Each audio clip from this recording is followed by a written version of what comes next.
ওই বিভীষিকাময় সময়ে মুসিবতের কালে মানুষগুলো পাগল হয়ে বিশ্বনবীকে খুঁজতে আরম্ভ করবে।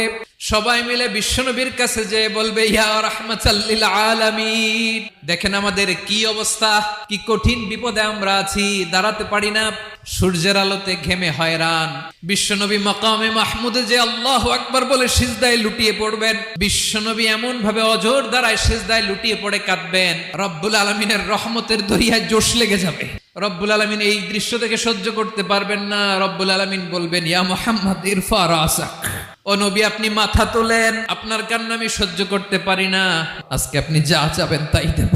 ওয়াশফা তুশাফা, যার জন্য সুপারিশ করবেন তার সুপারিশ কবুল করে নেব। নবী মাথা তুলবেন, তুলে বলবেন, রব্বি হাবলি উম্মতি, আল্লাহ তুমি আমার গুনাহগার উম্মতকে বাঁচাও। এই দুনিয়ার বুকে রব্বুল আলামিন সব নবীকে